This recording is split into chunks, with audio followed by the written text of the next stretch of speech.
Hello, my name is Rosario Colque. In the previous video, I demonstrated the creation of the landing page, the login and register process, and the first core features such as profile settings, user management with role selection, and event management. In this video, I will present the progress for the second milestone.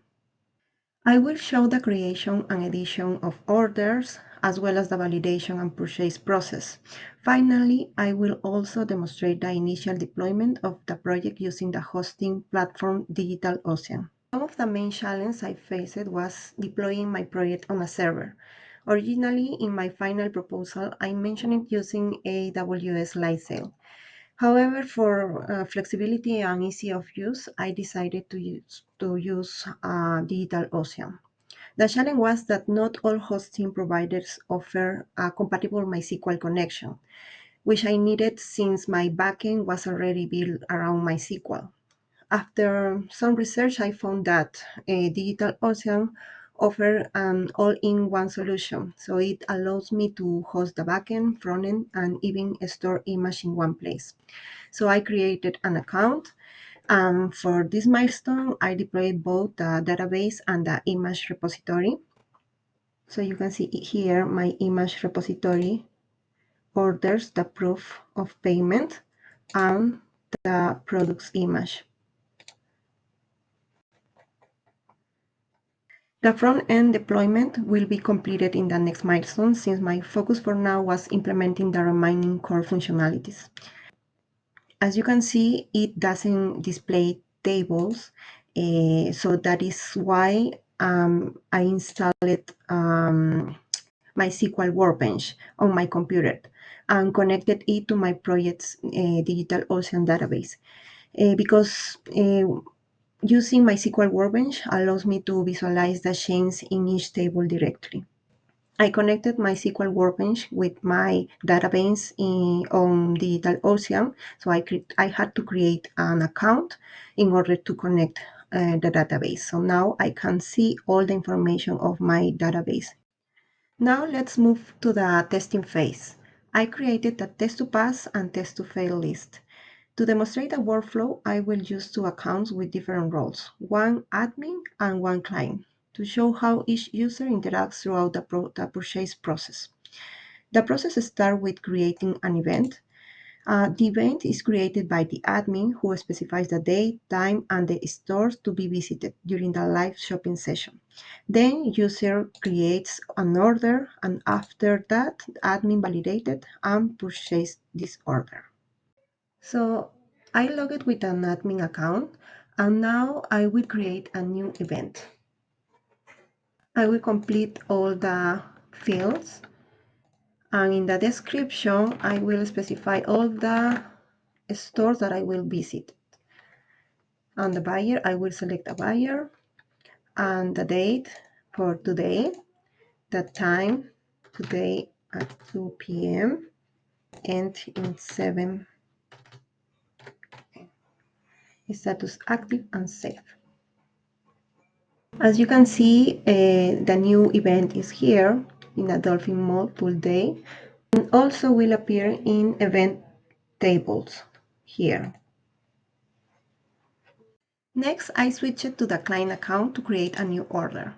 So the client can only create orders for active events. So as you can see in this drop down, it will appear just the last event that we create. Let's say that during the live session, the client decided to purchase two products. So first, they must upload proof of payment. So if they made multiple payments, they can upload here more than one file. So let's upload the first proof of payments. If the client wants to remove proof of payments, they can remove like this. And that's it. Then the client can add each product, including the image, description, and agreed price from the live stream. So they have to add here the image of the product, for example, this product, description, and the price, and save. So it will appear the product here. If the client want to add another product, they have to click here in the add button and upload the second product and save. Finally, the client should click Save button to submit the order. And now the order, it will appear here in this table.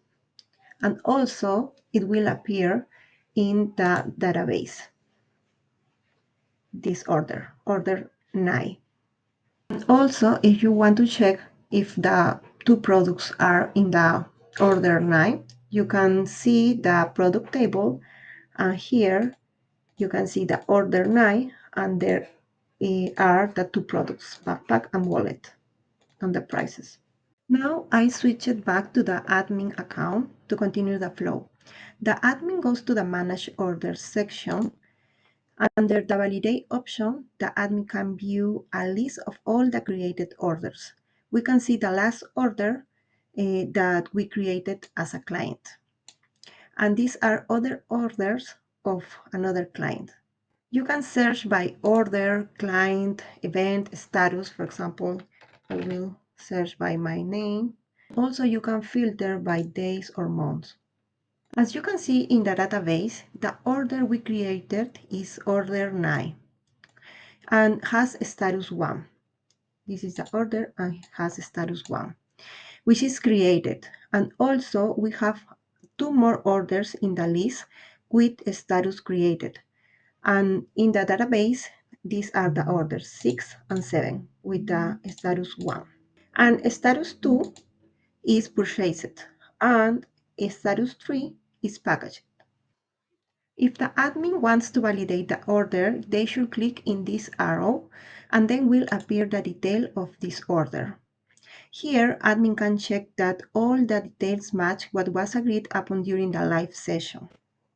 If any corrections are needed, for example, an incorrect description or price, they can click here and click this button to edit the product before validation. For example, I will change the price as well, and then click Save. And here will appear the new description and the new price. Also, as an admin, you have the functionality to remove products in this list. You have to check in this box and then click in Remove it. But now we will maintain the two products, and if everything looks good, you can validate this order, marking each product in this checkbox, and then click in Save. As you can see, our order is not here in this list because it was moved to the next stage. If you want to validate, you have to refresh the table. You can see that our order 9 now has the status 2. Now, if we want to go to the next stage, we have to click in Purchase option. This section shows all the validated orders waiting to be purchased. We can see our order 9 here. The admin is able to check the information of the order, making click in this arrow. And here you cannot edit any information, so you just can edit a invalidated section. If any issue arises, for example, a defective item, the admin can remove that product from the list. You can marking check in this box and then click in Remove it. Also, you can reverse the status of the products. Reverse means move to the last status, created status. Here, the admin can now mark the products to be purchased and then can save pressing Save button. As you can see, our order is not here because it was moved to the next stage, Purchase section. And in the order table of our database, we have to refresh, and then we can see that our order 9, their status will change to 3, that is purchased status. And you will see our order in the next stage. If you click here in package, we can see our order 9 with the new status purchased. So this is the complete workflow implemented so far. In the next milestone, I will continue with the remaining stage of the process: packaging, shipping, and reception. So to close the full purchase life cycle. Thank you for watching.